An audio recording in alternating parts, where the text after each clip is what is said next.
Okay, we now go to the next step in quantitative analysis, okay, which is the sampling, how to preserve it, and storage.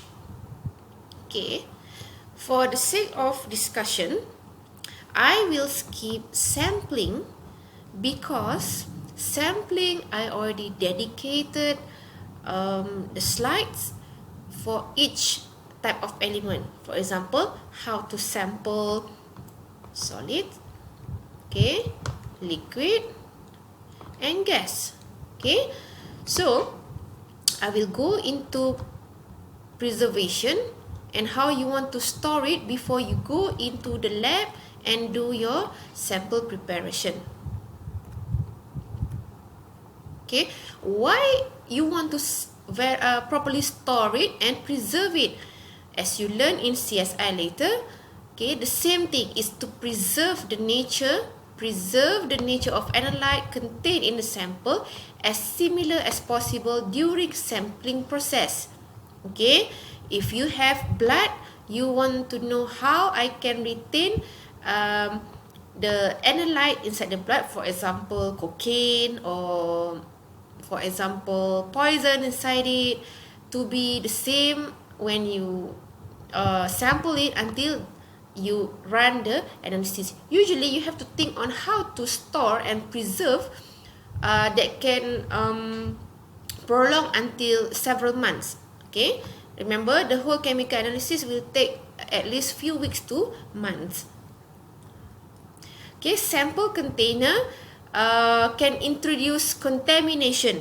Okay, when it is contaminating, it will give you either positive or negative results. Okay, especially at very low level of analytes. When this happen, it will affect the accuracy, okay, the accuracy of the data. Instead of having 99%, it goes down towards 70. So does court accept 70%? Most of it is not.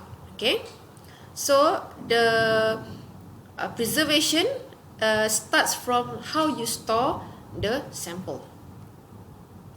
Okay, how do we want to store liquid sample, solid sample, and so on?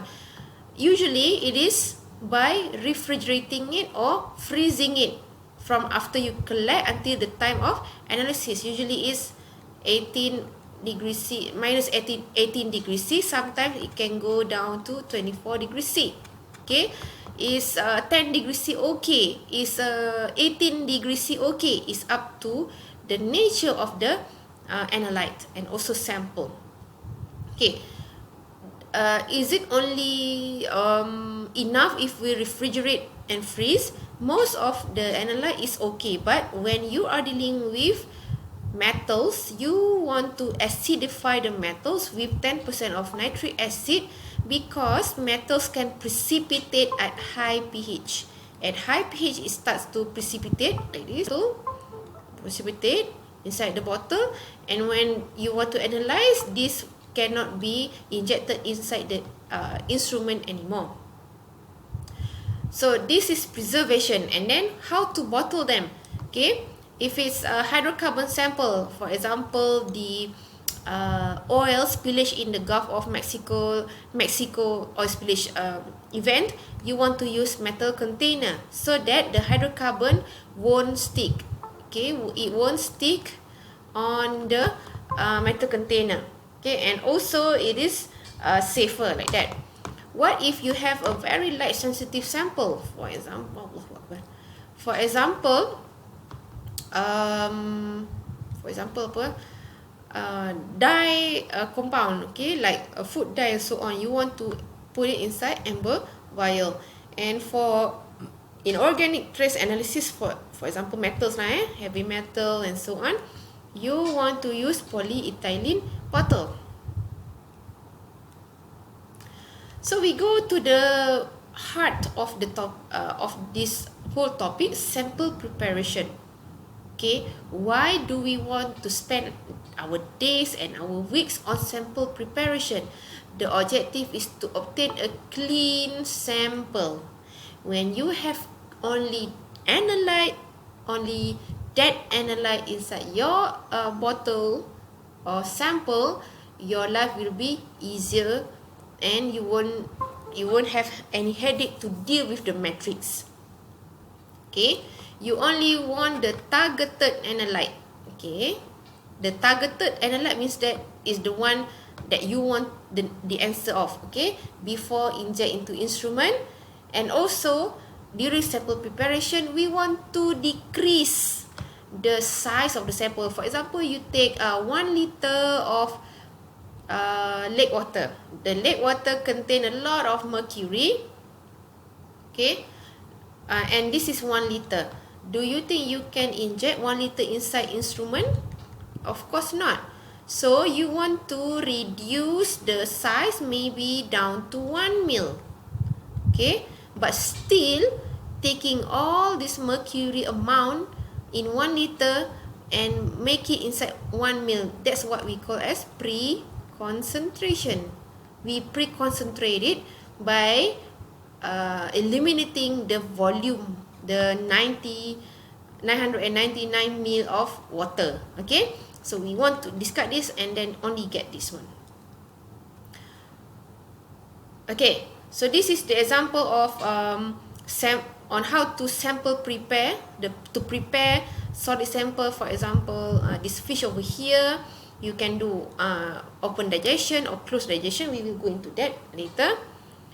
Or how to prepare a very murky and dirty water into a very clean water, but still maintaining the almost the same of the volume. Sometimes, as I said just now, from 1 liter to 1 ml. Okay, we have ways on that. Okay, if you get 1 liter to 1 liter, is also okay. You only take 1 ml into instrument. Okay, but the concentration will be lower lah, because you have a lot of water, 999 ml. Okay, the general principle in chemical analysis is this one. You already reduce the amount, and also when you reduce the amount, ask yourself, is 1 ml okay for my analysis? Can I use all 1 ml for replication? If 1 ml is not enough, then you prepare 3 ml. Why 3 ml? Because usually we replicate 3 times, so 3 ml is enough. If let's say the instrument only require 100 microliter, then 1 ml is enough lah, because 1 ml is 1000 microliter, is enough for us to do replication. Okay, the objective of the sample preparation is we want the analyte to be in the best chemical form for analysis. Okay, if let's say it's in solid, does the instrument accept solid? Most of it not, so you have to turn the solid to liquid. So we have a lot of steps to do this. And after you prepare solid into liquid, is the concentration okay for my method? Then you have to go and bring it into the certain concentration that you want. If let's say the instrument only can detect 1 ppm, whereas your analyte is 0.1 ppm, of course the instrument cannot detect this one. Okay, so you have to think on how to reduce, how to increase the concentration for the analysis to be done. That's what we call as pre-concentration. To increase the concentration, means that we make it concentrated. Okay, is the same analogy on how you make pre-concentrated salt or pre-concentrated sugar out of a very large volume of syrup in the first place.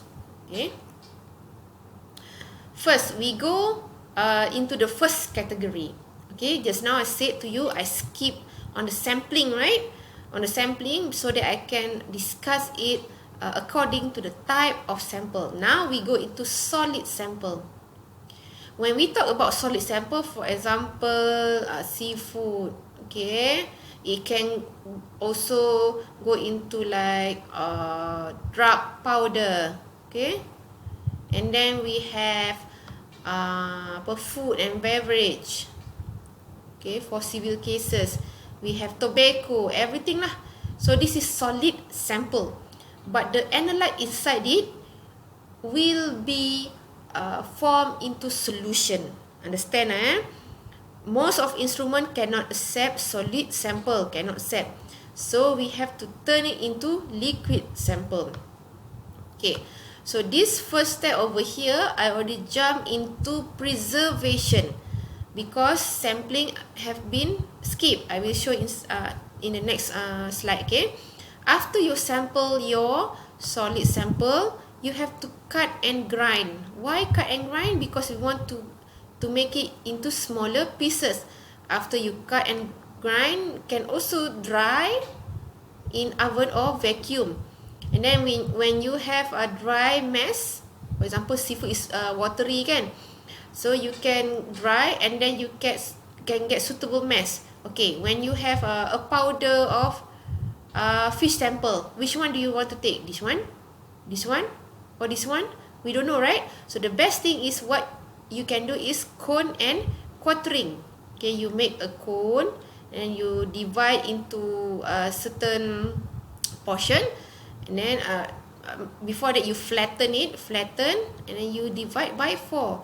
You take out this one, put inside the original container. You only take and combine this to make smaller flat powder surface.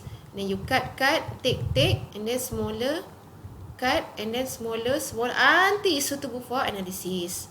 Okay, after that, if you want to run chemical analysis, you identify, is my analyte inorganic or organic? Before we go further, I want to explain for those who are not from chemistry background, organic analyte and inorganic analyte.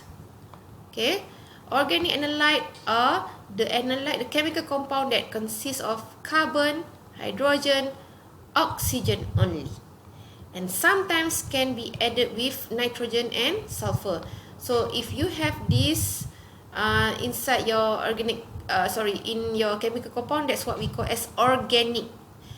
They are usually not stable at high heat and also not stable at high pressure, whereas inorganic is everything inside the periodic table. Okay, for example, heavy metal, alkaline earth metal, alkaline metal, and so on. Okay, transition metal as well. So this is the definition of organic and inorganic. Okay, you can have a further read inside textbook or any legitimate online textbook. Read about this, and then you can understand the selection of method on which one to use.